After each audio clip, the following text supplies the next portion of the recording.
नमस्कार, मैं हूं प्रतीक्षा वर्मा। आप देख रहे हैं इंडिया 24x7 लाइव टीवी पर आईना सच का। हाल ही में सुप्रीम कोर्ट ने गुजारा भत्ता से जुड़े एक मामले की सुनवाई करते हुए एक अहम टिप्पणी की है। चीफ जस्टिस BR गवई की अध्यक्षता वाली पीठ ने कहा है कि पढ़ी लिखी महिलाओं को पति से गुजारा भत्ता मांगने के बजाय खुद कमाना चाहिए। इस फैसले के क्या मायने हैं और यह किस तरह समाज में बदलाव ला सकता है, इस पर आज हम विस्तार से बात करेंगे। फिर भारत सरकार ने 5 साल बाद चीनी नागरिकों के लिए टूरिस्ट वीजा फिर से शुरू करने का फैसला किया है। यह कदम दोनों देशों के बीच तनावपूर्ण रिश्तों को सुधारने की दिशा में एक बड़ा और महत्वपूर्ण कदम माना जा रहा है। इस फैसले के क्या मायने हैं, इसकी टाइमलाइन क्या रही और इसके आगे क्या उम्मीद की जा सकती है, और फिर हम एक ऐसे मार्मिक और सोचने वाले विषय पर बात करेंगे जो शिक्षा व्यवस्था और हमारे बच्चों के भविष्य से जुड़ा हुआ है। एक तरफ जहां हमारे देश के नन्हे मुन्ने बच्चे बड़े सपने लेकर स्कूल जाते हैं, वहीं दूसरी तरफ सुविधाओं की कमी और प्रशासनिक फैसलों के कारण उनके इन सपनों को कैसे रौंद दिया जाता है। फिर हम बात करेंगे, एक तरफ लोकसभा में नेता प्रतिपक्ष राहुल गांधी ने मतदाता सूची में गड़बड़ी का गंभीर आरोप लगाते हुए चुनाव चोरी की बात कही है, तो दूसरी तरफ कांग्रेस अध्यक्ष मल्लिकार्जुन खड़गे ने उपराष्ट्रपति जगदीप धनखड़ के इस्तीफे पर सवाल उठाए हैं। ये दोनों मुद्दे न सिर्फ राजनीतिक गलियारों में हलचल मचा रहे हैं, इन दोनों मुद्दों को विस्तार से हम आज आपको बताएंगे।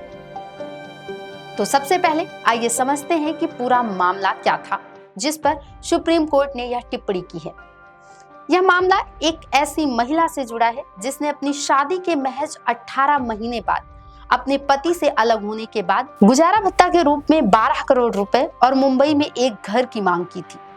महिला IT सेक्टर में काम करती थी और उसने MBA भी किया हुआ है था। इस मामले की सुनवाई के दौरान चीफ जस्टिस BR गवई ने महिला को फटकार लगाते हुए कहा, आप इतनी पढ़ी लिखी हैं, आपको खुद के लिए मांगना नहीं चाहिए, आपको खुद कमा कर खाना चाहिए। चीफ जस्टिस ने आगे कहा, आप IT क्षेत्र में हैं, आपने MBA किया है, आपके जैसे प्रोफेशनल्स की बेंगलुरु हैदराबाद में बहुत मांग है, आप काम क्यों नहीं करती।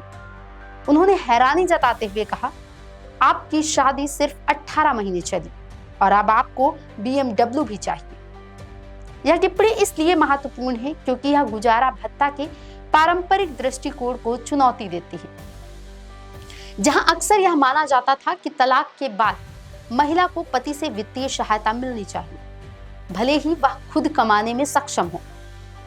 सुप्रीम कोर्ट ने स्पष्ट किया है कि कानून का उद्देश्य महिलाओं को आत्मनिर्भर बनाना है, ना कि उन्हें दूसरों पर निर्भर रखना। कोर्ट का मानना है कि यदि कोई महिला पढ़ी लिखी है और उसके पास कमाने की क्षमता है तो उसे अपनी आजीविका के लिए खुद प्रयास करने चाहिए। यह टिप्पणी महिलाओं को सशक्त बनाने और उन्हें आर्थिक रूप से मजबूत बनाने की दिशा में एक महत्वपूर्ण कदम है। कोर्ट ने इस बात पर भी जोर दिया कि अगर महिला पढ़ी लिखी है तो उसे पति से गुजारा भत्ता मांगने के बजाय खुद काम करके अपना खर्च चलाना चाहिए। यह सिर्फ एक कानूनी फैसला नहीं बल्कि समाज के लिए एक संदेश भी है कि शिक्षा और कौशल का उपयोग अपनी स्वतंत्रता के लिए किया जाना चाहिए। ऐसा नहीं है कि यह पहली बार है जब किसी अदालत ने इस तरह की टिप्पणी की हो। इसी तरह के एक मामले में दिल्ली हाई कोर्ट भी पहले ऐसा ही रुख अपना चुका है। इसी साल मार्च में दिल्ली हाई कोर्ट ने भी कहा था कि कानून आलस्य को बढ़ावा नहीं देता है। कोर्ट ने स्पष्ट रूप से कहा था कि जो महिलाएं पढ़ी लिखी हैं और जिनके पास कमाने की क्षमता है, उन्हें अपने पति से गुजारा भत्ता नहीं मांगना चाहिए। जस्टिस चंद्रधारी सिंह ने 19 मार्च को कहा था कि CRPC की धारा 125, जिसमें पत्नी, बच्चों और माता पिता के भरण पोषण का आदेश था, उसका मकसद पति पत्नी के बीच समानता बनाए रखना और पत्नी, बच्चों और माता पिता को सुरक्षा देना है, लेकिन यह आलस्य को बढ़ावा नहीं देता है। एक अन्य मामले में फैसला सुनाते हुए हाई कोर्ट ने कहा था कि एक अच्छी पढ़ी लिखी पत्नी जिसके पास अच्छी नौकरी का अनुभव है, उसे सिर्फ अपने पति से गुजारा भत्ता पाने के लिए बेकार नहीं बैठना चाहिए। इसलिए इस मामले में अंतरिम गुजारा भत्ता को हतोत्साहित किया जा रहा है। क्योंकि इस अदालत को याचिकाकर्ता ने अपनी शिक्षा से कमाने और अच्छा करने की क्षमता दिखती है। यह दर्शाता है कि न्यायिक प्रणाली धीरे धीरे इस बात पर जोर दे रही है कि महिलाओं को अपनी शिक्षा और क्षमताओं का उपयोग करके आत्मनिर्भर बनना चाहिए। अब समझते हैं कि गुजारा भत्ता से संबंधित कानून यानी कि सीआरपीसी की धारा 125 क्या कहती है और इसका मूल उद्देश्य क्या है। सीआरपीसी की धारा 125 का मुख्य उद्देश्य पत्नी, बच्चों, माता पिता को भरण पोषण प्रदान करना है जो खुद का गुजारा करने में असमर्थ हैं। इसका मकसद उन लोगों को वित्तीय सुरक्षा देना है जो आर्थिक रूप से कमजोर हैं और दूसरों पर निर्भर हैं। हालांकि हाल के अदालती फैसलों से यह स्पष्ट हो रहा है कि यह धारा उन मामलों में लागू नहीं होती है जहां याचिकाकर्ता, खासकर पत्नी, खुद कमाने में सक्षम है।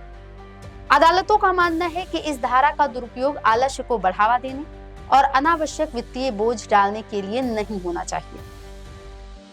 इसका उद्देश्य वास्तविक जरूरतमंदों की मदद करना है। अब सुप्रीम कोर्ट और दिल्ली हाई कोर्ट के इन फैसलों का भारतीय समाज पर क्या असर पड़ेगा?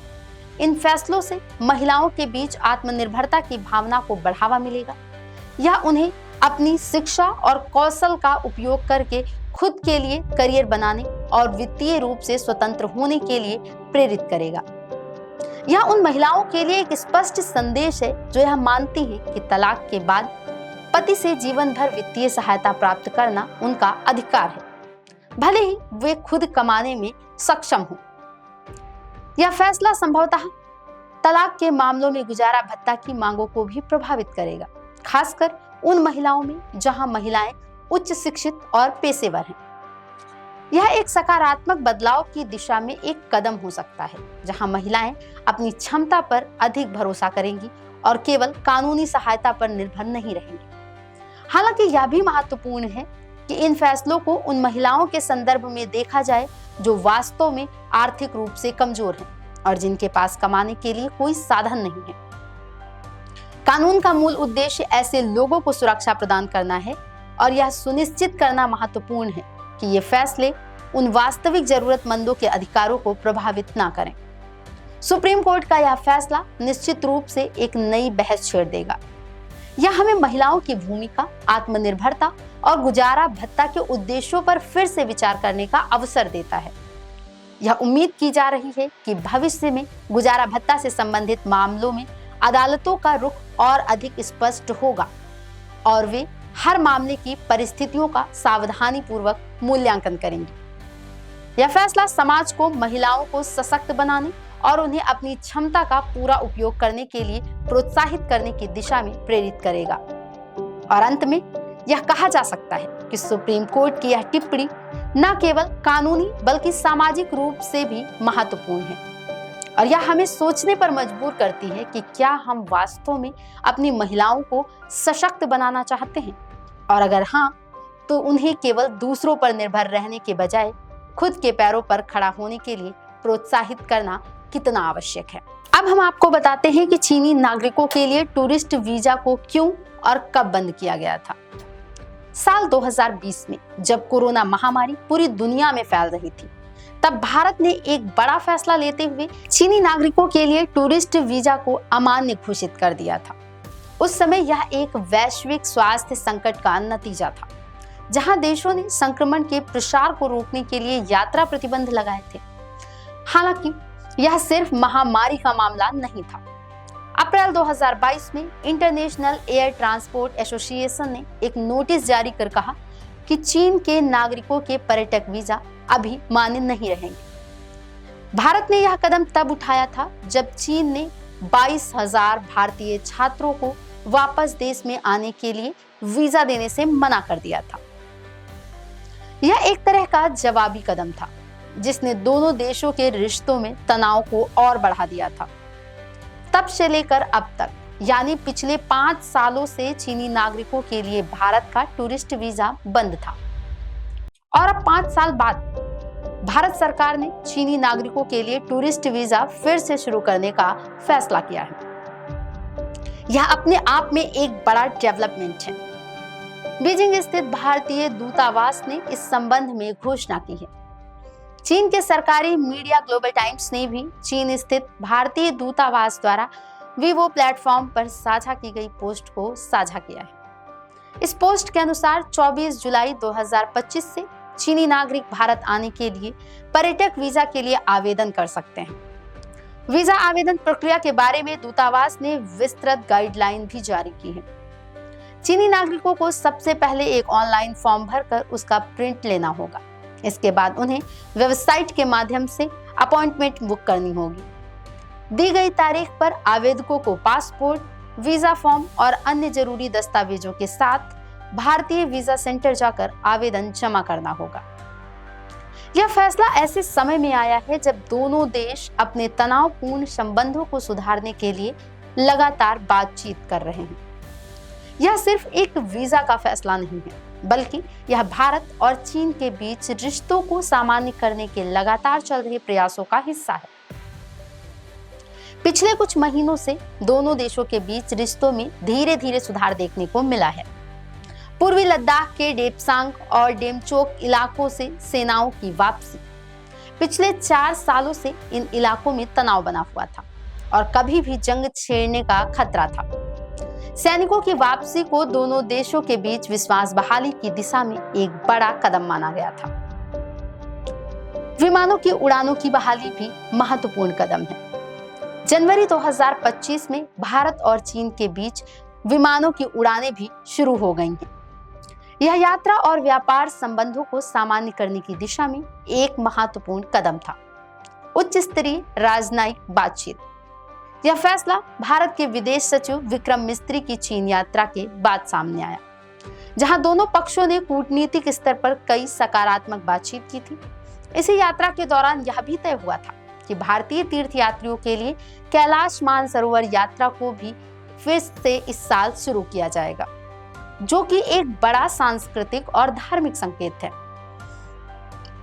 इसके अलावा हाल ही में भारत के विदेश मंत्री डॉक्टर एस जयशंकर ने भी चीन का दौरा किया, जहां वे संघाई कोऑपरेशन ऑर्गेनाइजेशन की विदेश मंत्रियों की बैठक में शामिल हुए थे। ये लगातार उच्च स्तरीय दौरे और बैठकें दोनों देशों के बीच संवाद और तनाव कम करने के प्रयासों को दर्शाते हैं। भारत द्वारा चीनी नागरिकों के लिए टूरिस्ट वीजा फिर से शुरू करना कई मायनों में महत्वपूर्ण है। यह दोनों देशों के बीच विश्वास बहाली की दिशा में एक और बड़ा कदम है।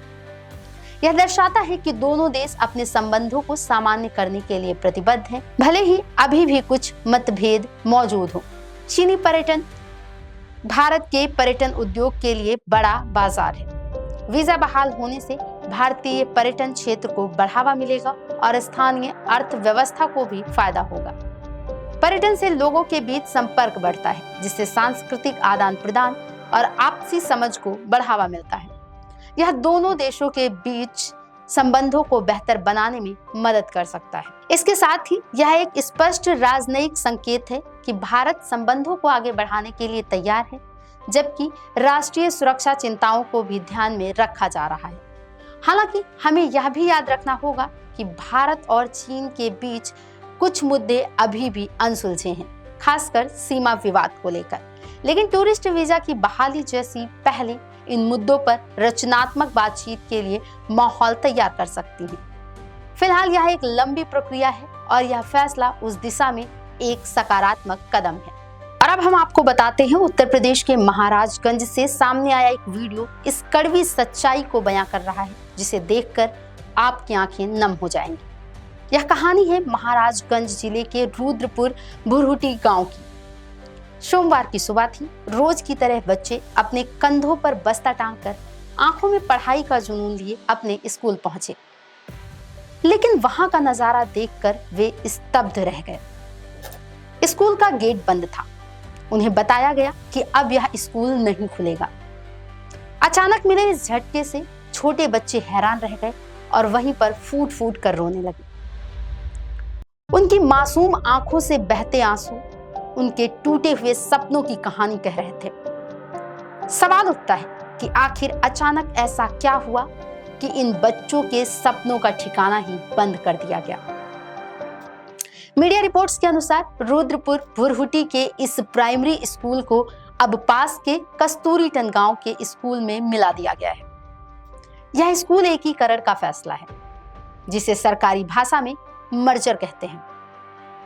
अक्सर यह कदम स्कूलों की संख्या को कम करने, संसाधनों का बेहतर उपयोग करने या छात्र शिक्षक अनुपात को बनाए रखने के लिए उठाया जाता है। लेकिन इस विशेष मामले में यह फैसला बच्चों और उनके परिवारों के लिए भारी परेशानी का सबब बन गया है। यह मर्जर अचानक किया गया, बिना किसी पूर्व सूचना या पर्याप्त तैयारी के, जिसका खामियाजा अब इन मासूमों को भुगतना पड़ रहा है। वीडियो में एक बच्चा अपनी टीचर को गले लगाकर रोते हुए कहता है, मैडम जी, हम यहीं पढ़ेंगे, कहीं नहीं जाएंगे। यह महज कुछ शब्द नहीं, बल्कि उस बच्चे के स्कूल से, उसकी पढ़ाई से और शायद अपने दोस्तों से जुड़े गहरे लगाव को दर्शाते हैं। स्कूल सिर्फ एक इमारत नहीं, बच्चों के लिए वह सीखने का, खेलने का और सपने देखने का एक सुरक्षित ठिकाना होता है। इससे भी ज्यादा मार्मिक है एक दिव्यांग बच्ची की व्यथा। रोते हुए उसने कहा, मैं अब स्कूल नहीं जा पाऊंगी। उसकी यह बात सीधे तौर पर उस चुनौती को सामने लाती है जो एकीकरण के इस फैसले से दिव्यांग बच्चों के सामने खड़ी हो गई है। नए स्कूल तक पहुंचना उसके लिए बहुत मुश्किल होगा, क्योंकि वहां तक पहुंचने में उसे शारीरिक परेशानी होगी। क्या हमने ऐसे बच्चों की जरूरतों पर विचार किया जब यह फैसला लिया गया? यह समस्या सिर्फ बच्चों तक ही सीमित नहीं है। शिक्षकों और गांव वालों को भी इस फैसले से गंभीर चुनौतियों का सामना करना पड़ रहा है। शिक्षकों का कहना है कि नया स्कूल रुद्रपुर बुरहुटी से काफी दूर है। ऐसे में छोटे बच्चों, खासकर प्री प्राइमरी कक्षाओं के बच्चों के लिए इतनी दूर चलकर जाना बेहद मुश्किल है। इसके अलावा नए स्कूल में शौचालय की स्थिति भी बहुत खराब है। स्वच्छ और सुरक्षित शौचालय किसी भी स्कूल की बुनियादी जरूरत होते हैं, खासकर लड़कियों के लिए। अगर बुनियादी सुविधाएं ही नहीं होंगी तो बच्चे कैसे पढ़ाई करेंगे? सबसे गंभीर बात यह है कि दिव्यांग बच्चों के लिए नए स्कूल में कोई विशेष व्यवस्था भी नहीं है। रैंप, विशेष शौचालय या अन्य सहायक उपकरण जैसी चीजें जो उनकी शिक्षा जारी करने के लिए आवश्यक हैं, वो वहां मौजूद ही नहीं है। अचानक हुए इस बदलाव से न केवल बच्चे बल्कि स्कूल स्टाफ भी काफी परेशान है, क्योंकि उन्हें भी अनिश्चितता और असुविधा का सामना करना पड़ रहा है। इन सभी समस्याओं को देखते हुए गांव वालों ने प्रशासन से पुरजोर मांग की है कि जब तक नए स्कूल में सभी आवश्यक सुविधाएं उपलब्ध नहीं हो जाती, तब तक पुराने स्कूल को फिर से खोला जाए। और उनकी मांग जायज भी है। बच्चों की शिक्षा के साथ समझौता नहीं किया जा सकता। वीडियो को अब तक 53,000 से ज्यादा बार देखा जा चुका है और हजारों लोगों ने इस पर अपनी प्रतिक्रिया भी दी है। लोगों ने बच्चों की इस दशा पर गहरा दुख और नाराजगी व्यक्त की है। एक यूजर ने अपनी टिप्पणी में लिखा, स्कूल में बच्चे नहीं आ रहे हैं तो स्कूल बंद कर दो। क्या यह समस्या का हल है? यह सवाल सीधे तौर पर प्रशासन की कार्यप्रणाली पर उंगली उठाता है। क्या स्कूल बंद करना ही एकमात्र समाधान है, या बच्चों को स्कूल तक लाने और उन्हें बेहतर सुविधाएं देने के लिए कुछ और प्रयास किए जा सकते हैं? दूसरे यूजर ने लिखा, अब बच्चों की पीड़ा को सुनिए और सोचिए कि आप किन आंखों से विश्व गुरु बनने का सपना देख रहे हैं। यह टिप्पणी बहुत गहरी है।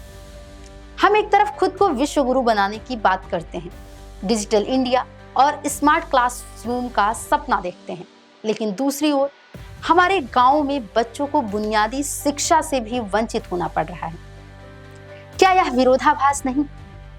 यह घटना शिक्षा व्यवस्था में मौजूद खामियों को उजागर करती है, चाहे वह बुनियादी सुविधाओं की कमी हो, प्रशासनिक निर्णयों की दूरदर्शिता की कमी हो, या फिर बच्चों और उनके परिवारों की जमीनी हकीकत को नजरअंदाज करना हो। तो अब सवाल यह है कि इस गंभीर समस्या का समाधान कैसे है, क्या निकलेगा? सबसे पहले प्रशासन को तत्काल प्रभाव से इस मामले पर संज्ञान लेना चाहिए। बच्चों की भावनाओं और उनकी शिक्षा के अधिकार को प्राथमिकता देनी चाहिए। पुराने स्कूल को अस्थायी रूप से फिर से खोलना चाहिए। और जब तक नए स्कूल में सभी आवश्यक सुविधाएं, खासकर शौचालय और दिव्यांग बच्चों के लिए व्यवस्था ना हो जाए, तब तक पुराने स्कूल को फिर से खोला जा सकता है। नए स्कूल में सुविधाओं का तत्काल उन्नयन कराना चाहिए। नए स्कूल में शौचालय की मरम्मत, पेयजल की व्यवस्था और दिव्यांग बच्चों के लिए रैंप और आवश्यक उपकरणों की प्राथमिकता के आधार पर उसे स्थापित किया जाना चाहिए। यदि नया स्कूल वाकई बहुत दूर है तो छोटे बच्चों और दिव्यांग बच्चों के लिए स्कूल बस या अन्य सुरक्षित परिवहन की व्यवस्था की जा सकती है। पारदर्शिता और जन भागीदारी के लिए भविष्य में ऐसे किसी भी स्कूल एकीकरण के फैसले से पहले स्थानीय समुदाय, माता पिता और शिक्षकों से सलाह लेना आवश्यक है। उनकी चिंताओं को सुनकर ही कोई व्यवहारिक और प्रभावी निर्णय लिया जा सकता है। यह घटना सिर्फ महाराजगंज के रुद्रपुर भुरहुटी गांव की ही नहीं है, बल्कि यह देश के कई हिस्सों में सरकारी स्कूलों की बदहाली और बच्चों की शिक्षा के सामने आने वाली चुनौती का एक आईना है। हम सभी को यह सोचना होगा कि क्या हम अपने बच्चों को वाकई बेहतर भविष्य देना चाहते हैं, और अगर हाँ, तो हमें यह सुनिश्चित करना होगा कि हर बच्चे को, चाहे वह गांव में हो या शहर में, बिना किसी बाधा के गुणवत्तापूर्ण शिक्षा मिल सके, क्योंकि यही बच्चे हमारे देश का भविष्य हैं। अब सबसे पहले बात करते हैं राहुल गांधी के चुनाव चोरी के आरोपों की, जो उन्होंने बिहार में मतदाता सूची के विशेष गहन पुनरीक्षण के मुद्दे को लेकर लगाए हैं। यह आरोप बहुत गंभीर है, क्योंकि यह सीधे तौर पर हमारी चुनावी प्रक्रिया की निष्पक्षता पर सवाल उठता है। आज संसद परिसर में मीडिया से बात करते हुए राहुल गांधी ने सीधा आरोप लगाया है कि हिंदुस्तान में चुनाव चोरी किए जा रहे हैं। उन्होंने कहा कि यह सिर्फ बिहार का मामला नहीं है, बल्कि यह एक बड़े पैटर्न का हिस्सा है। राहुल गांधी के अनुसार बिहार में मतदाता सूची का विशेष गहन पुनरीक्षण SIR किया जा रहा है और इसके बहाने अनुसूचित जाति, अनुसूचित जनजाति, OBC और अल्पसंख्यक समुदायों के मतदाताओं के नाम काटे जा रहे हैं। उन्होंने दावा किया है कि यह एक सुनियोजित तरीका है जिससे वोट चुराए जा रहे हैं। राहुल गांधी ने सिर्फ बिहार की बात नहीं की, उन्होंने महाराष्ट्र और कर्नाटक का भी जिक्र किया। उन्होंने आरोप लगाया कि महाराष्ट्र में चुनाव से पहले 1 करोड़ नए वोटर जोड़े गए। उन्होंने इसे मैच फिक्सिंग करार दिया और कहा कि इस बारे में सबूत भी हैं हमारे पास। साथ ही उन्होंने सबूत दिखाए भी हैं। उसके बाद राहुल गांधी ने कर्नाटक का जिक्र किया। राहुल गांधी ने दावा किया कि कांग्रेस ने कर्नाटक में एक निर्वाचन क्षेत्र का गहन अध्ययन किया और वहां भयंकर चोरी पकड़ी गई। उन्होंने कहा कि उनकी टीम को 6 महीने लगे और उन्होंने चुनाव चोरी करने का इनका सारा सिस्टम समझ लिया है। उन्होंने दावा किया कि वे ब्लैक एंड व्हाइट में चुनाव आयोग को बता सकते हैं कि कहां और कैसे चोरी की जा रही है। उनके अध्ययन से यह पता चलता है कि कैसे नए वोटर बनते हैं, कैसे वोट करता है और वोट कहां से होता है। राहुल गांधी ने यह भी कहा कि चुनाव आयोग से मतदाता सूची और वीडियोग्राफी मांगी, लेकिन उन्हें ये उपलब्ध नहीं कराए गए।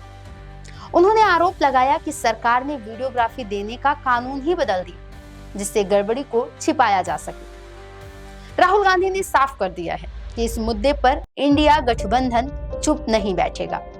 उन्होंने कहा कि यह जन अधिकार की लड़ाई और इसे संसद से लेकर सड़क तक लड़ा जाएगा। बाद में उन्होंने ट्विटर पर भी इस बारे में पोस्ट किया और अपने आरोपों को दोहराया। यह एक बहुत ही गंभीर आरोप है जो हमारे लोकतंत्र की नींव पर सवाल खड़े करता है। चुनाव आयोग और सरकार को इन आरोपों पर स्पष्टीकरण देना होगा। वहीं इस बीच कांग्रेस अध्यक्ष मल्लिकार्जुन खड़गे ने सरकार को घेरा है। यह मुद्दा है उपराष्ट्रपति जगदीप धनखड़ के इस्तीफे का।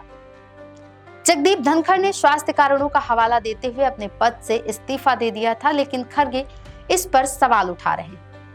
कांग्रेस अध्यक्ष मल्लिकार्जुन खड़गे ने संसद परिसर में कहा कि सरकार को इस बात का जवाब देना चाहिए कि उपराष्ट्रपति पद से जगदीप धनखड़ ने इस्तीफा क्यों दिया और इसके पीछे क्या राज है। खड़गे ने दावा किया कि जगदीप धनखड़ की सेहत बिल्कुल ठीक है। उन्होंने कहा कि उनकी सेहत भी ठीक है वह हमेशा भाजपा आरएसएस का बचाव करते थे। राज्यसभा में नेता प्रतिपक्ष ने यह दावा किया है कि ऐसा लगता है कि दाल में कुछ काला है। उन्होंने इस इस्तीफे के पीछे किसी अज्ञात कारण या फिर दबाव का इशारा किया है। जगदीप धनखड़ ने सोमवार देर शाम अपने पद से इस्तीफा दे दिया था और राष्ट्रपति ने उनका इस्तीफा स्वीकार भी कर लिया था। आधिकारिक तौर पर उनके इस्तीफे का कारण स्वास्थ्य संबंधी बताया गया। वह पिछले कुछ समय से सार्वजनिक रूप से सक्रिय थे और उपराष्ट्रपति के रूप में अपने कर्तव्यों का निर्वहन कर रहे थे, जिससे खरगे के दावे को बल मिल रहा है और उनकी सेहत ठीक थी। एक संवैधानिक पद पर बैठे व्यक्ति का इस तरह अचानक इस्तीफा देना, भले ही आधिकारिक कारण कुछ भी हो, हमेशा राजनीतिक अटकलों को जन्म देता है। विपक्ष इस पर सवाल उठाकर सरकार पर दबाव बनाने की कोशिश कर रहा है। यह मुद्दा संसद के आगामी सत्र में भी गर्मा सकता है। ये दोनों मुद्दे भारतीय लोकतंत्र के लिए बेहद महत्वपूर्ण हैं। एक तरफ चुनावी प्रक्रिया की निष्पक्षता पर सवाल उठाए जा रहे हैं, जो किसी भी लोकतंत्र की रीढ़ की हड्डी होती है। अगर मतदाता सूची में ही गड़बड़ी के आरोप लगते हैं तो यह जनता के विश्वास को कमजोर कर सकता है। तो वहीं दूसरी तरफ एक उच्च संवैधानिक पद के इस्तीफे पर रहस्य का दावा सरकार की पारदर्शिता पर सवाल खड़े करता है। राहुल गांधी के आरोप और मल्लिकार्जुन खड़गे के सवाल, ये दोनों ही सरकार के लिए इस समय बड़ी चुनौतियां पेश कर सकते हैं। विपक्ष ने साफ कर दिया है कि वे इन मुद्दों को आसानी से छोड़ने वाले नहीं हैं। इंडिया गठबंधन ने संसद से सड़क तक लड़ाई लड़ने का ऐलान किया है, जिसका मतलब है कि आने वाले दिनों में इन मुद्दों पर राजनीतिक गर्माहट और बढ़ने वाली है। यह देखना बेहद दिलचस्प होगा कि सरकार इन गंभीर आरोपों और सवालों पर क्या जवाब देती है और इन मुद्दों का देश की राजनीति पर क्या असर पड़ता है। तो आज के लिए बस इतना ही। मैं प्रतीक्षा वर्मा आपसे विदा लेती हूँ। हमारी मुलाकात होगी कल फिर एक नए विषय के साथ। आईना सच का एक बार फिर हमें ये याद दिलाता है, अगर एक हारा हुआ इंसान हारने के बाद भी मुस्कुरा दे तो जीतने वाला भी जीत की खुशी खो देता है। और ये है मुस्कान की असली ताकत। नमस्कार।